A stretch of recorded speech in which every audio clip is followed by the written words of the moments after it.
Now, Salva Kiir and former Vice President Riek Machar of South Sudan and their allies amassed and profited wealth from the ongoing conflict in the country. The report by the Sentry, a watchdog group co-founded by Hollywood actor George Clooney, showed that both Kiir and his former Vice President Machar and their allies own property worth millions of dollars, driving top-of-the-range cars, and even their children attending privately owned expensive schools in neighboring countries like Kenya and Uganda.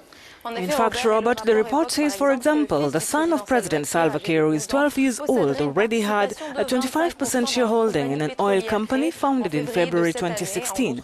In addition to that, South Sudanese Chief of Staff Paul Mahong owns at least 2 luxury villas in Uganda and another one estimated at 2 million euros in Kenya's capital, Nairobi. The Sentry also denounced the impunity of the protagonists of the war.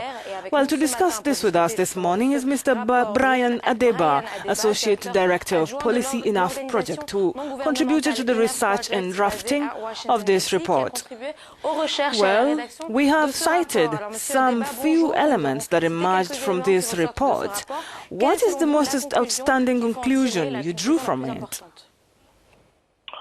The startling revelations are that powerful individuals in government have amassed extraordinary wealth in the form of high-end properties outside the country, and they've also invested extensively in commercial dealings in both the public and oil services sectors in South Sudan.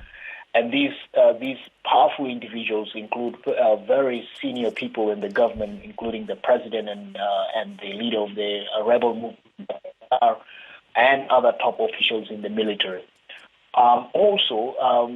We found out this report's top findings indicate that these people are able to move this extraordinary wealth that they have amassed from South Sudan across and store wealth that was out there. Mr. Adeba, are there members of the South Sudanese government whose hands are clean and who did not benefit from this conflict? Well, we've only looked at a number of officials. The list is by no means concluded, but so far the evidence suggests that at the highest level, both within the government and within the rebel movement, key leaders are complicit in the corruption that is going on in South Sudan. A last question, what next now? Now that you have the proof, I'm talking about the consequences the accused persons will face. What do you think is going to happen to them? First of all, with this report, we are aiming to suggest to the authorities over here in the United States and elsewhere, and especially in the United States, that there are very powerful tools in the United States system here that can be used to change, can be used as a leverage to change the calculations of the perpetrators of the violence in South Sudan. The aim here is basically to dissuade them from continuing war. So these tools include anti-money laundering tools that are normally used for fighting crime, international terrorism, drug trafficking, and nuclear proliferation.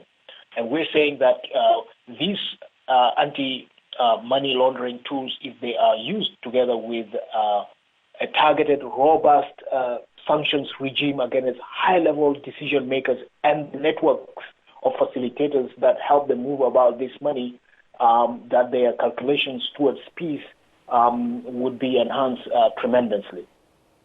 Thank you very much, Brian, for joining us on the morning call and giving us details of what your organization does and probably how they view this new report about South Sudan.